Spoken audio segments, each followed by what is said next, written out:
Hey everybody, welcome to the Daily Objective, and today is a special day because it is Freedom Friday, and we're going to talk about the things that really life depends on, such as freedom. You know, yesterday was my day off from the Daily Objective. I went down to the beach. I tried to take my mind off all of it, a nice socially distant beach. And as these violent waves are throwing me around and I should have been enjoying my life, all I could think about is the civil unrest in the country that I love. So we're going to talk about this. Mobs, vigilantes, is this anarchy in action? But I can't do it alone. Let me introduce the host who, let me tell you, I used to tell him he should visit America. He should visit Los Angeles. But after hearing him review the movie 300, I'm actually worried that if he visits LA and sees our thriving, beautiful Persian American community, he will be overtaken by primal rage and began to reignite old ancient tensions. And that's not anything I want to see. Nikos Sotirakopoulos. Definitely, because under the current ideology, we are all tribalists and completely contained by our identity. So what else can I do than try to find the descendants of Persians? So why anarchy on a Freedom Friday? Because quite often, anarchy is seen as the ultimate stage of freedom. And I'm not going to throw the usual stuff that if you want anarchy, go to Somalia. We're just, because I think it's not a very legitimate, let's say, attack on anarchy, but we will try to see what is happening nowadays in the United States and how this is close to anarchy and what does this mean. So what did we have in the last days? So we had the killing of another African-American citizen under circumstances that are unclear. What we saw was that he was shot on the back. Some people say this was because he had the gun. Anyway, we don't know what happened. What we do know is that this has given rise to a new wave of rage and unrest. And what happened after Jacob Blake was shot in Wisconsin, we saw riots. And part of the riots was that some groups were roaming in the streets. Some call them protesters. If we see what they've left behind the day after, we could also call them rioters. Although today I saw an analysis that says that calling something a riot is racist. So maybe we should fight a new war. And what actually happened is that they clashed with someone who was what we could call a vigilante. And I'm not saying this in a good way, I'm saying it in a neutral way. And this ended up in 2 people being killed and 1 person being injured. And something else that we saw last night is Rand Paul being attacked when he was leaving White House by a mob. And we saw also other politicians being attacked. So we discussed 2 months ago and we said, is America close to something like a conflict? My answer was categorically no. I'm 5% less convinced today than I was back then. So what's your take on all that? You know, physicalities are unacceptable. This is, you know, I don't often quote books like Everything I Learned in Kindergarten or something. There's a book called something like that, which I have not read, but I think the title is correct to an extent. All the basics you learn, such as no hitting. We need to live in a society without force. And yes, I understand when we're in a world where we see a police officer with his knee on the neck of a private citizen for 10 minutes, we might conclude that, okay, it's revolution or nothing. But you need to be very clear. Are you aiming to overthrow the current existing government and replace it with something better, where rule of law is better enforced, where the rights of the individual are protected by objective laws? Is that what you're going to do? And if not, then introducing physicalities is unacceptable. Initiating force is unacceptable. We're not going to get a better world, or we're not even going to preserve the existing civilization when people are initiating force, where people are making themselves seen and heard by initiating force, especially against police. I mean, you cannot hit a police or push a cop listen, I realize a lot of cops are bums. I'm not exactly, you know, the biggest defender of police out there. I'm just saying, like, we need rule of law means that you need to abide by the laws. You know, Francis Bacon said, nature to be commanded must be obeyed. The law to be perfected, the law to be better enforced in an objective manner needs to be obeyed. You can break certain laws like in the Jim Crow South, the The blacks, tunnels. like a black might, like if a black were to drink out of the water fountain at the courthouse, that's, you know, for whites only, in order to get arrested and then go to court and challenge that law, that, you know, that would be a proper way to break the law. But to introduce force, to riot, no matter how bad things are, the only way that bringing violence, like the founding fathers brought violence to the Boston port, the only way that violence is acceptable is if you are doing it in the name of individual rights and that you're planning to replace the current system with a better one that better protects the rights of the individuals. So here's what is really pissing me off, and I'll take it a level below the level of philosophy. We have seen a lot of videos with protesters intimidating people. I don't know, you've probably watched this viral video with all these people who are calling this woman to raise her fist in solidarity with BLM. Now, how easy can this escalate to violence? Or how easy the Rand Paul incident could have escalated to violence? And what did that mean? This means that one of his bodyguards has a gun, maybe one of his bodyguards maybe has a baton, something, or a police officer draws a gun. So the issue here is that when there is this mixture between what is, quote, protest and what is actual violence, they were in for big trouble.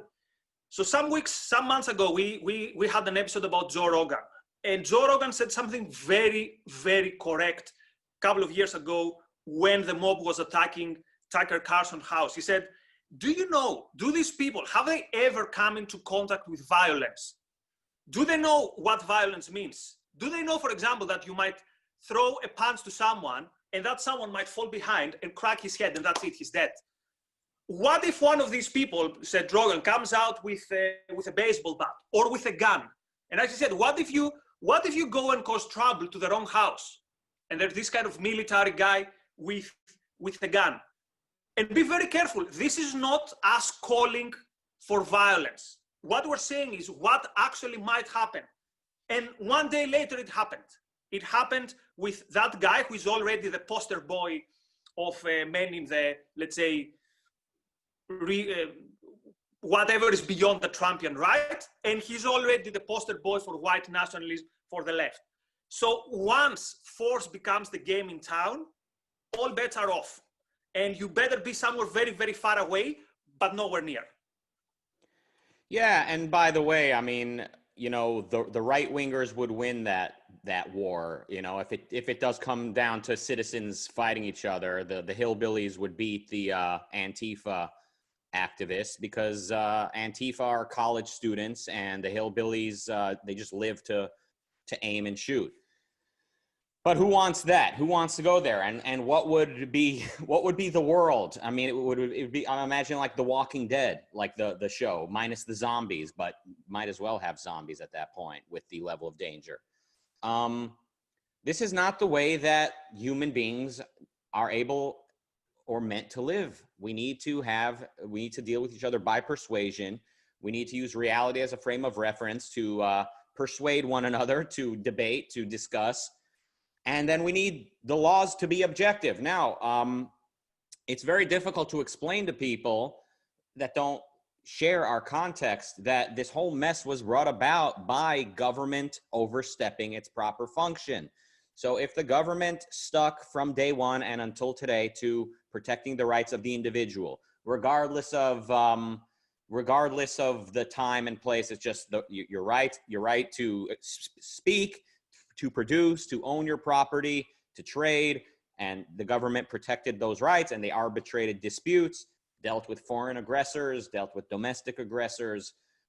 if the government did that and only that and did it well, and that representatives of the government that are elected are there to just carry that out, they're not there to grant any special favors or anything like that, we would never have a lobby system. We would never have a government that is here to create jobs, that is here to protect some groups from other groups. That is just not the job of government. The job of government, a proper government, ought to be to protect the rights of the individual, and that is civilization. That is, protection of the minority. Ayn Rand, I think, famously said, I'm paraphrasing, the smallest individual in the world, the smallest minority in the world is the individual, and anyone who claims to, anyone who violates the rights of the individual cannot claim to be protecting any minority. When the minute the government oversteps that proper role of protecting the rights of the individual, we start to see anarchy seeping in. The government today is a lobby system at the local level, at the state and federal levels. We have a lobby system. It's a pressure system. It is a system of pull, not a system of laws. It's rule of men. It's where some men are able to pick winners and losers. Now, it's not perfectly a lobby system. We do have still a large a semblance or a large degree of rule of law. You do need to go to court. You are able to stick up for yourself in a court of law. I wish more people would. I wish CEOs would watch this show and then go into Congress and tell them, you have no right to regulate me this way. You have no right to treat me this way when I have not violated any contracts and I have not violated any laws, any objective laws. I wish everyone would utilize our justice system that way more. But we do still have a justice system. So it's not entirely just a lobby system. But let's be clear, a lobby system comes from the government overstepping its role of protecting the individual. It's when the government goes into the business of feeding the poor, of helping out some groups, at taxing some and distributing to others. When the government enters that world, now the representatives of the government are in the business of picking winners and losers, and friendship is now the arbiter of laws. And that is a seeping anarchy. That is seeping medieval monarchism. That is seeping jungle culture, let's say. That is a seeping degree of that, and it's only going to get worse when we start throwing punches at each other out in the street rather than playing by the rules, rather than going into the university to make our ideas known and spread, or going into the courtroom to persuade that and to agitate for objective rule of law. So we're not going to make this episode an episode on a critique of anarcho-capitalism, but we're gonna get somewhere there. So this is not an excuse for vigilantes, but here's what's been happening. The message basically has been that, well, the police should retreat a bit. The defund the police argument should, from the very first minute, be completely dismissed. They should say, for example, and I like the, what's the name, the Mr. Young, the Democrat candidate, who said every police officer should be a purple bird in Brazilian Jiu-Jitsu.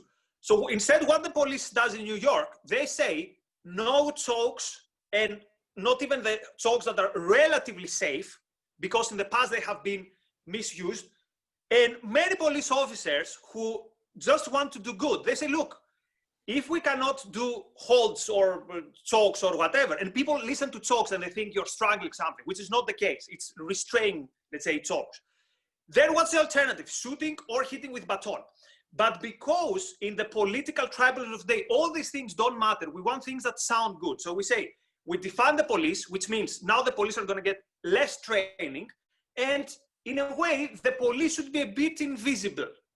And here comes then the vigilante and says, well, now here do I come and I will protect my neighborhood. And you talked about descending into chaos. Remember the Seattle Autonomous Zone.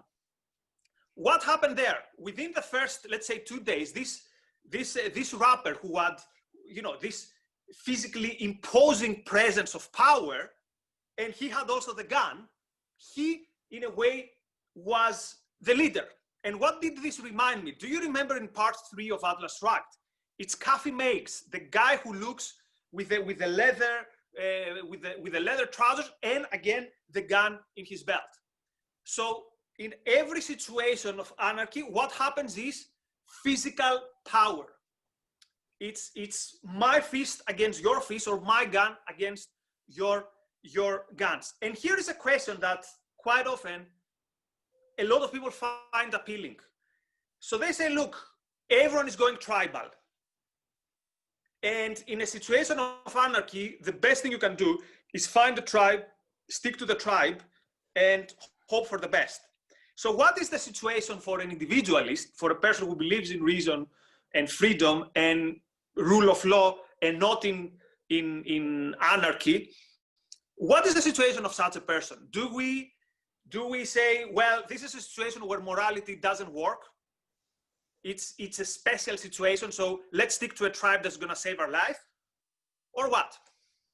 Look, I mean, so stick to a tribe that's going to save our life. Look, I don't know how people are supposed to deal with this chaos. I'm glad I'm locked at home and just kind of waiting this all out. I don't know how people are supposed to deal with this. I don't know at what point. It's like asking someone grows up in the ghetto and basically joining a gang is like the one way to not get like enslaved by a gang, you know? And joining a gang means you have to do some brutal things to prove that you're hard enough to join this gang. And then you have to live a life of enforcing contract amongst one another. It's a state of anarchy, basically, in these sectors of the culture of the country or the culture. But then the question is, well, so are you supposed to join the gang or not? No, I don't know, but I do know that the war on drugs needs to be repealed. It's sad that in today's intellectual landscape, the sort of this one side says defund the police, the other said no, fund the police more, and then pile them more police into the dangerous neighborhoods. That's Ben Shapiro's answer. Eh? Legalizing drugs is still a bridge too far for him, but he, his solution is just more police officers to police and to arrest drug dealers. I mean, we need to recognize that when the government oversteps their job of protecting the rights of the individual, we get increasing anarchy. We get police who are increasingly representatives of a rival gang rather than the protection of the individual from gang rule. Laws, preventive laws such as anti-drug laws and the war on drugs, these are what I was talking about when I said the government is overstepping their job of protecting the rights of the individual. When the government is now engineering society and enforcing a certain moral lifestyle that goes beyond preventing force or responding to force, they are creating gang rule, and we can see it. And this mess we have today, I mean, how to kind of solve it in the micro, don't ask me, but I can tell you in the macro, we need to understand the nature of man calls for him to be free, for him to follow his own judgment, to produce and to dispose and keep his own income and product. And that requires objective laws that he's able to predict cause and effect. He's able to know what will be the consequences of his decisions. And so objective laws to protect man qua man. When we have that covered, then politics becomes fairly simple in virtually all cases. So yeah, no, I don't have a good answer on like what someone should do now when they're in the middle of all the chaos, or how to do, like, should they be vigilantes? Should they just hide away? Should they fight back against one mob with another mob? I mean, all I can say is what's happening right now is the culmination of our philosophic choices and our political blend of objectivity with anarchy. And in these situations, you have the most, let's say, tribal instincts wake up in you. So whenever there's a crisis, I feel much better in Greece, with my network or whatever, than in the UK. Now, rationally, there's no reason to do so, but it's almost the instinctive reaction. But you said something very important. A lot of people think of anarchy as a situation when the government, the state basically recedes, goes back and back and back and back. Actually, you could have anarchy when there is no objective law and the state has a more and more and more and more omnipresence. And we say that the moral is the practical. What would be the moral and the practical solution for the injustices against so many people from the non-privileged background, including so many Black people? Don't ruin their life for the possession of drugs. Don't ruin their life for doing trade which is quote illegal. So that's what our conservative friends don't get. The moral is not what is mentioned in the books or what comes from their mystic revelations. The moral is what life requires. Anyway, we promise to our people to... sorry. I mean, conservatives might have some good advice for, for people saying, when they say, start a family, instead of being a gangster. I mean, they might have some good advice, but if conservatives are not willing to protect the rights of the individual with objective laws that are derived from the nature of man, as you and I are advocating, then they're just contributing to the problem and making it worse. Conservatives are.